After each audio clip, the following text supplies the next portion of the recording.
BYU. I think that you don't always see a first-time team. Last year they were seeded number 4, so you don't always see a first-time team seeded that high and then come back the next year and still be seeded. We do have 4 new teams this season, which is always exciting to have new faces, and maybe there'll be a Pitt and come back again next year. And then I think it's pretty cool to see how many Big Ten schools are in, SEC schools, and ACC having 2 teams in the top seed. What do you think about that, Andrew? I was not really that surprised to see both Clemson and obviously Florida State was the lock of the year to be the number 1 seed overall. Clemson making it all the way to the finals. They only lost to Florida State twice. And then I believe the other loss was to Clemson. I mean, no, excuse me, not Clemson, to maybe it was Notre Dame. Yeah. But yeah, a great season in the ACC. Top heavy. You mentioned Pitt. I'll talk more about them later in the stream. I think what you said about UNC, was I surprised to see that they were a 3 seed? Not exactly. I think that's right where they should be. 10-1-8. They lost in the first round to Pitt, like we just mentioned. But they're battle tested. This is UNC. UNC expects to be in the NCAA tournament. They expect to be in the College Cup in a handful of weeks. So we'll see how they progress throughout the tournament. The field shapes up kind of nicely for them. There's a matchup deep in their bracket that could be a bear. But yeah, I think what you said was 2 things that, yeah, I was equally surprised. I was a little bit surprised Pitt was a 7 seed. They were 11 in the coaches poll last week. So like not good at math. 4 quadrants. That's like a 4 seed-ish. I don't know. But yeah, the other things that surprised me, I'm already getting heat for this earlier in the week. I said that I didn't think that BYU should have been the 1 seed. Texas Tech had less losses. I also think that Stanford was kind of passed over for that 1 seed. Stanford didn't lose a single game all year long. I understand that BYU definitely played a much tougher schedule than Stanford, but at the end of the day, you can only play who's on your schedule, and they beat everyone and tied 4 people. So that was a little bit of a surprise to me. And then the other thing that I don't want to say I was shocked because, you know, it is what it is, but South Alabama at 16-1-3. They lost 1 game all year long, and that was in the conference semis to JMU. JMU then gets in despite losing to Old Dominion. So literally that 1 loss in the semifinals, you won 16 games, you only took 1 L, and that 1 loss was the difference. Tough, but kind of what we'll talk about another team coming up in a little bit. If you don't play ranked teams out of conference and your conference doesn't have those juggernauts like the ACC, like the Big Ten, like the Pac-12, then you might be in this situation where 1 loss is the difference. And unfortunately for South Alabama, that was the case, and they're on the outside looking in. Yeah, 100%. I'll tell you what, there's only 2 teams in the bracket that have no losses. And I think there's about 5 or 6 that have 1 loss. So it's definitely an important stat to look at, but like you said, it can be a big difference maker. So with that, like, really not that much surprising. I think that a couple of seeding things, very minimal. Definitely 1 team on the outside looking in that was like, oh man, maybe they should have got in. But overall, I think that the committee did a great job, and they set up some matchups in the first round and then deeper in the tournament that could be unbelievably entertaining. Yeah, and talking about that first round, what's a big matchup you're excited to see? I know I'm excited to see, we mentioned Pitt earlier, so I'm excited to see Pitt versus Ohio State.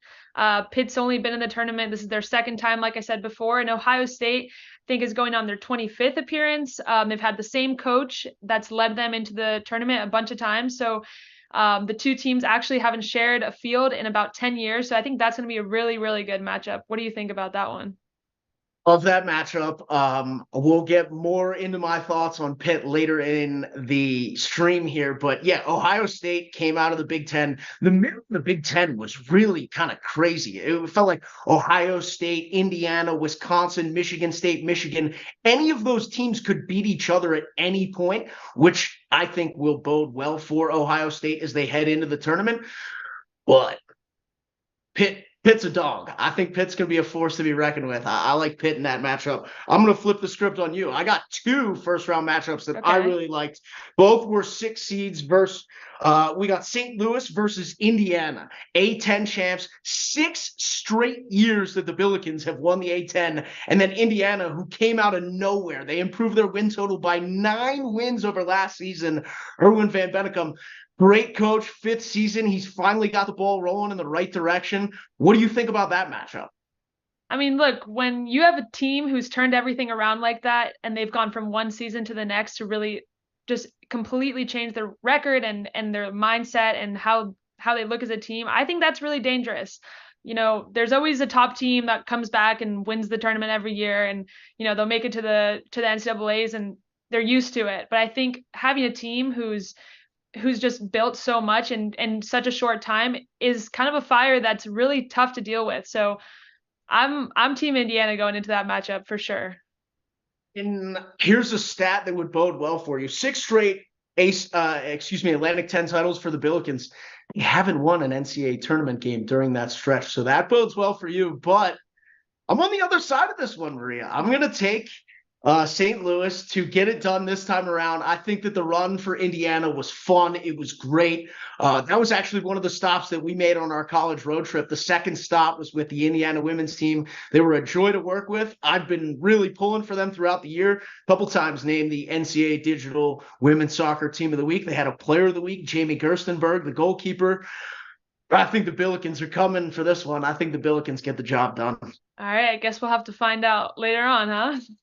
Do you have another matchup in the first round, or I have another one? All right, let's hear yours.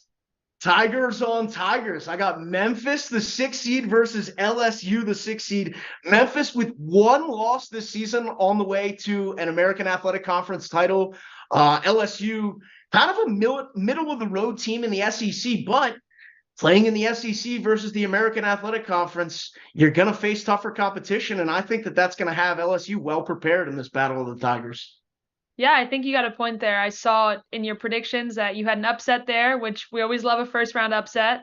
And I think that they have a lot of potential. Like you said, playing tough competitors prepares you for top level games. And if you don't have that kind of top competition going into the tournament, it can be tough to just raise to the level. That was another one that I kind of got ripped for after those predictions, was not picking Memphis. And a lot of people saying, and rightfully so, a 6 seed Memphis, they only lost 1 game. They're a conference champ, but kind of similar to South Alabama. They played 1 ranked opponent all season long. They played at Tuscaloosa and they got beat. So that's what the committee looked at. You played tough competition 1 time and it didn't go well for you. So that's the way that they ruled. And I think that that's going to be a similar story to what the outcome of this game might be. I'm taking LSU in the Tiger on Tiger matchup. Look, I think you have a point, and I might backtrack on what I just said, but at the end of the day, when you get to tournaments, I think rankings kind of go out the window. I mean, sure, you had to be well prepared throughout the season and have good games and good competition. But tournament time is different. You saw it in ACC tournament and different conference tournaments that moments can dictate games. And there's a lot of these teams that they might wake up and they might just want it more than the next team. So with that in mind, I think that sometimes rankings might not matter when it comes to NCAA. So we'll see. I like it. Fun first round matchups. There are a bunch more of fun first round matchups. Those were just the 2 that I circled, and I like the one you circled. I have further matchups for that team circled. All right. So talking about further matchups, what's kind of a fun matchup that you see out of the first round that could be pretty interesting? And let's hear what you got. Got 3 things written down in 3 different quadrants. One would be the top left. The top left could shape up to be an ACC tournament 2.0. There's a chance that moving into the second and third round, you get Notre Dame and Pitt for a 3rd time this year. There's also a chance then that either Notre Dame or Pitt moves on to play Florida State another time this year.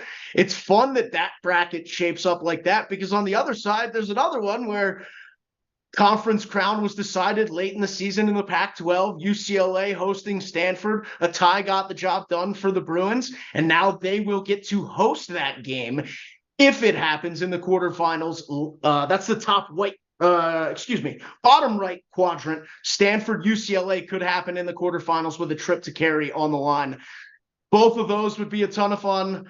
And then I also had in the top right quadrant, man, oh man, if UNC has a chance to chase 23 in 23 and they have to go to altitude in Provo, one of the toughest places to play all year long. UCLA found that out early in the year. What an electric atmosphere for that game. If that was great, I can't even imagine what it would be with a chance to go to Cary on the line. That's going to be a ton of fun if that happens in the quarterfinals. BYU, UNC. I like the ACC situation in the top left, and then the Pac-12 situation in the bottom right. Maria, what do you got? Any future rounds that you're looking forward to? Yes, definitely. But I do want to comment really quick on BYU. Sure. You mentioned, that huge turnaround game they had against UCLA, and I'll talk about BYU later. But I definitely think, like I mentioned before, when it comes to tournament, high energy teams do really well. And UNC is a high energy team as well, and so is BYU. So I think that clash of having just their bench, if you watch their games, the bench is always super fired up. They have amazing fans. So I wouldn't be surprised to see, some Carolina blue up there in Provo. So that'll be interesting as well. But I definitely am looking forward to that matchup if it does happen. We don't know. And both sides have a player where it feels like every time that the Cougars really need a goal, Ellie Walbrook's gone out and got it. And on the other side, when the Tar Heels really need a goal, Ali Sentinor goes out and gets it. And like you said, sometimes you just need players and teams that have that mentality and throw the records out the window, throw the style of soccer play out the window, and you got to be a dog. You got to go won it. And those two players definitely do that for those two teams. Yes, definitely. So my potentially fun matchup would be a third round matchup pretty early on still. But I would really love to see Clemson, Georgia. Clemson's the number 1 seed, Georgia's number 4. We saw Georgia in the SEC champs do some wild things. I don't know if you guys were watching, but they were down a man, down a goal, came back, won. Then they had a really exciting finals, double overtime. So it was all really amazing. I think UGA is really on fire right now. And, they've played Clemson once this season. It was a tie. Both are really good teams. So I definitely think that matchup will be really interesting. We've got great players at UGA. You have transfers from USC, Croy Bethune, Hannah White. And so these are really top players that bring a lot of fire to their top line. And as we saw in the tournament, they scored goals when the team needed it most. So those are definitely going to be some interesting games. Bethune has been so much fun to watch. Like you said, coming up clutch in big moments, down a man, somehow finding a way to win. And that's a fun one where it's like a border war. There are a couple matchups where it's super close in geographical relevance. Idaho, Gonzaga, Maine, Harvard. Those are just fun for the local soccer fans involved. Get out there, watch those games, cheer on your teams. Can't wait for those matchups. Those are good ones. I like it. Totally. Yeah, I'm over here in Georgia, so I'm in Atlanta. So there's a lot of UGA fans, but there's actually a lot of Clemson fans too, because like you said, it's not that far. So definitely if that game happens or wherever it ends up, there'll be fans from both sides, which is always fun to see. There you go. It's not SEC football country. It's soccer country, baby. Exactly. The Dogs, the Tigers, electric times down there in the Southeast. It's changing. Yes. So moving on, what do you think? Do you have any sleeper teams that you think are really going to make a deep run that you might not expect? Well, we've hinted at this all stream long, but I am as high as you could be on Pitt. Pitt being a 7 seed to me was crazy. I already said it. 11th in the coaches poll. They were red hot down the stretch. Winning at UNC was impressive. They beat Duke for the first time in program history. They beat a ranked weight team. Most ACC wins. That was, like you already said, after they did that last year and made their first NCAA tournament. First time they made the ACC semis. They did it again this year. I love what they're bringing to the table. Shapansky, West, Mertz, Fury, Caulfield. Caulfield and Fury were both featured in my top 5 goals of the month of October from rips from like 35 yards out. There's no limit to the range of this Panthers team. I think it sets up nicely for them. Arkansas is really good, but something about what Arkansas did this year, it was just kind of quiet and overshadowed. Like they were probably consistently the best team all season long in the SEC, but Georgia then takes that crown at the end of the year. Alabama had a really good year. It felt like those two were very similar, but I think that Pittsburgh could really ruffle some feathers with Razorbacks fans, and then they'd see Notre Dame again. They've already got the scouting report on that team, and then you head in and potentially see Florida State in the quarterfinals. That's what I predicted in my bracket. That's what I think Pitt's going to do. I actually got chirped when we were at Pitt earlier this year. One of the assistant coaches was like, "Yo, you're that guy that picked against us last year." And I was like, "Oh, I was not here last year." So now, if he wants to give me a hard time about picking them to lose in the quarterfinals, I'll wear that on the chin. I think that's a really, really, really good run for Pitt. That's my sleeper team. I'll let you rip a sleeper team, and then I actually have like a 1A sleeper team as well. I think you're on fire. Let's hear your sleeper team. And I think we want to talk about players that we want to pay attention to as well. You've mentioned a few, but let's hear your other sleeper team. Sure. My other sleeper team goes to a team that's really not underseeded. They're seeded very high, but when you think of this school and you think of this conference, you think of academics, and that's Harvard. Harvard is a 4 seed. Harvard is the Ivy League champs, but Harvard is tough, man. Harvard made a run through there. Brown and Columbia were really good teams.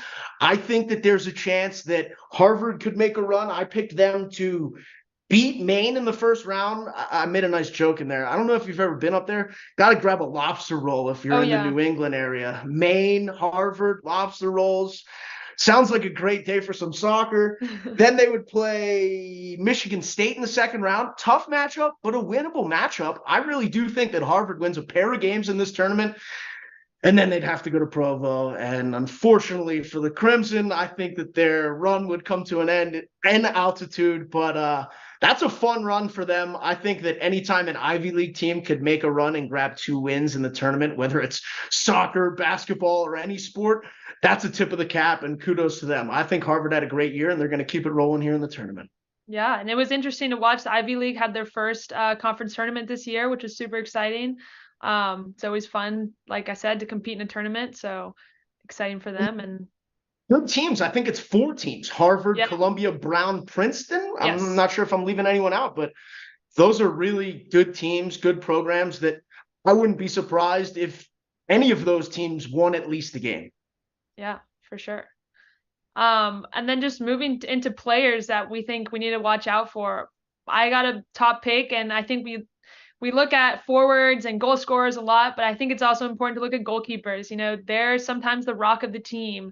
They got to be ready to go under pressure, and sometimes they get overlooked. So I really want to pick a goalkeeper. So I'm picking Catherine Asman from Penn State. She's a grad student. She's been there for a long time. She's had an amazing season. She's created all these season high records, even though she already had really high ones coming into it. So it's definitely a player to watch. She's there in pressure moments, and she has games where she does 6, 7, 8, 9 saves a game. So I definitely think Catherine Asman is somebody to watch, and she's also a leader on the field to her fellow teammates. Kudos to you, and shame on me. I didn't write down anybody from the back on my players to watch, but I'll piggyback on that. Penn State's back is so strong with Asman, and then you look at Corey Dyke, Kate Wiesner, Mika Shimon. Their defense has been electric all year long, not only at, like you said, preventing the other team from scoring, but those 3 players are scoring goals of their own. They've made an impact all year long for the Nittany Lions. And now I didn't write down one, but I'm going to pick a goalkeeper. You inspired me. I'm going to pick Ryan Campbell from Stanford. We had a great interview with Ryan earlier this year. What an inspiration she is to players across the country. She was named the Pac-12 Goalkeeper of the Year, and that's one thing that I wrote down and I didn't even mention from the UCLA-Stanford matchup is that they split the Pac-12 honors right down the middle. Stanford got the Goalie of the Year and Midfielder of the Year with Campbell and Jasmine Ike. UCLA got Forward of the Year and Defender of the Year with Raylan Turner and Lily Reel. So that would be an absolute gauntlet of a matchup, but thank you for reminding me. I had to throw in a goalkeeper. Yeah, for sure. You were on that. I missed that. Thank you. Yeah, I mean, I played soccer 4 years at Georgia State University, so I know what it's like I played center back for a little bit, so I know what it's like to be overlooked in the back line. And I think a lot of people don't realize how much the back line really controls the tempo of the game. You have your goalkeeper, every time there's a goal kick, if they decide to go long, short, fast, take a little longer, let the team relax, it really does determine the tempo of the game. And it's a really important position, and it can really go either way. I mean, they can be too fast and mess up, everything, or they can take their time, see the field, and choose the best, start the best plays from the back line. But let's see what other top players you've got.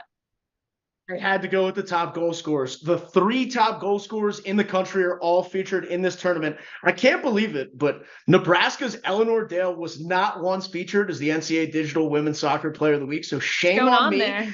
She led the nation in goals with 25. Nebraska, another strong team from the Big Ten. I think they're a 5 seed, potential to make a run, especially if Eleanor Dale can keep it going. 25 goals in a season, that's crazy.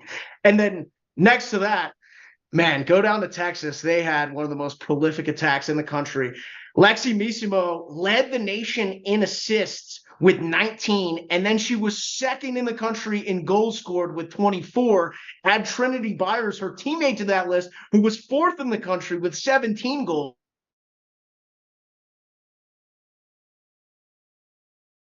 The entire season. So Texas is always fun to watch. They're definitely going to score a bunch of goals. The question is, can they score more goals than they let in? And that was kind of their downfall at a couple different points this season, but a great run in the conference tournament. I got 2 more. Definitely. I got two more. 3rd in the nation in goal scoring, Gianna Gorley from Grand Canyon, kind of like an under the radar team. I believe they're an 8 seed. You gotta love anytime you're dealing with a mascot like the Antelopes. Grand Canyon Antelopes, that fires me up. Gorley's been great all year. 3rd in the nation in goals, helped them to a WAC title with 21. And then last but not least, you could pick like 8 different people on Florida State, but I'd be remiss if I didn't mention something about the number 1 team in the country all season long. Oni Echegini was the ACC Forward of the Year. She led the team in goals. Taylor Huff had, I think, 12 assists. She was 6th in the nation in assists. It felt like anytime they needed a goal, there are so many different people that were able to provide that, whether it was Echegini, Dudley, or Brown, Huff combining with all those assists. Florida State is scary good, and I don't want to jump the gun, but they'll be playing late into this tournament. I do maybe agree with that. Maybe. No, I think you do agree, but not late. Like I think late. That leads us to the last one, right? So earlier this week, I put out my bracket. You can check that out on Twitter, Instagram, NCAA.com. I think it's on Facebook as well. It is on Facebook. My final 4, Florida State from the top left, Penn State from the bottom right, UNC. I did hint at this matchup. 23 and 23, I think it would be really, really, really challenging to go to Provo and get it done. But if any team has faced the gauntlet of a schedule that would prepare you for something like that, it is UNC. They've played Florida State. They went to Penn State and got a draw there in the first game of the season. Provo is going to be a different animal, but I did pick UNC to win that region and then Stanford down the bottom. Yes, you did.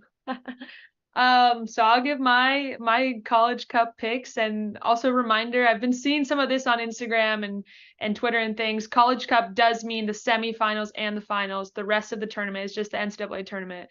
So for anybody confused about that, it can be confusing, but just to reiterate, College Cup, Men's College Cup, Women's College Cup is just the 2 last rounds of the tournament. The semifinals, which for the women is going to be 4 teams. 4 teams. 4 teams.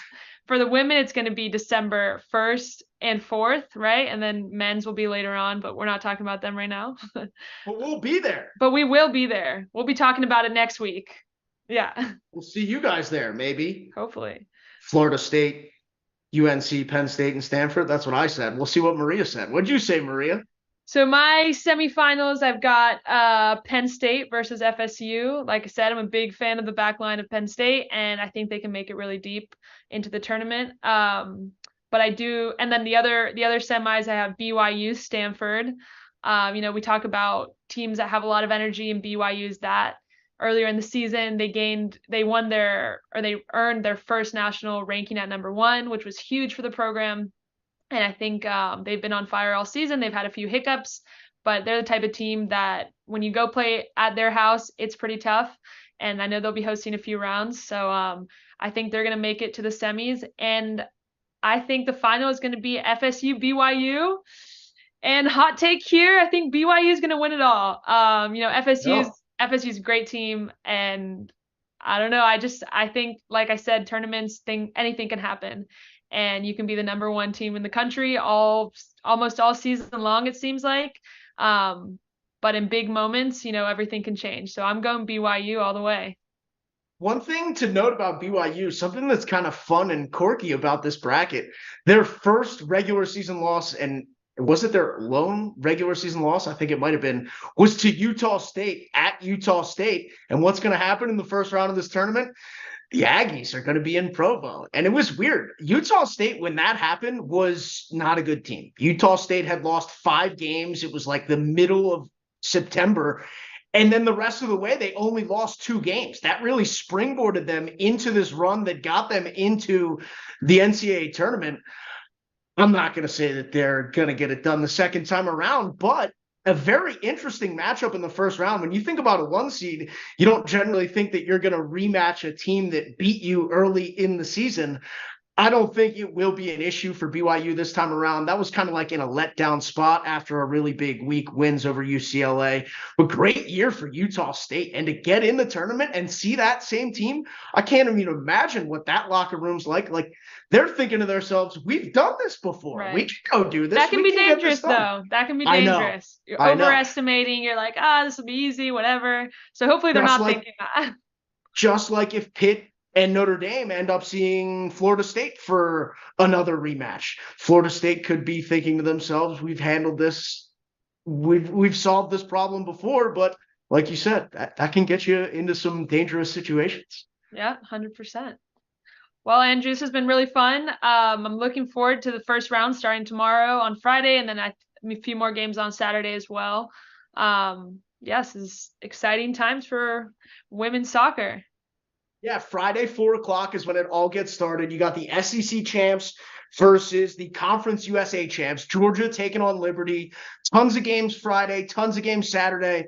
And then I got to give it to them. Little tip of the cap. If you're not watching Rutgers versus Columbia on Sunday, you're not really a college soccer fan. It's the only game on Sunday. I will definitely have that game on. It'll be a little bit more challenging as a college soccer fan on Friday and Saturday because you got so many games happening at the same time. I don't know about you, Maria. I'll have 2 TVs out. I'll have the laptop, the iPad. I'll get as many going as I can at one time. Yes, we love to see it. We love it. And they'll all be on ESPN Plus, so they'll be easier to see. I know during the season, sometimes they're on all these different networks, but easy to access. You have no excuses to not watch women's soccer starting this weekend. Then if you somehow didn't get to sit on your couch and watch it, you know that you can catch the recaps and all the action on NCAA.com and on any of the NCAA soccer social channels. Thanks so much for tuning in. I'm Andrew McDevitt. That's Maria Howell.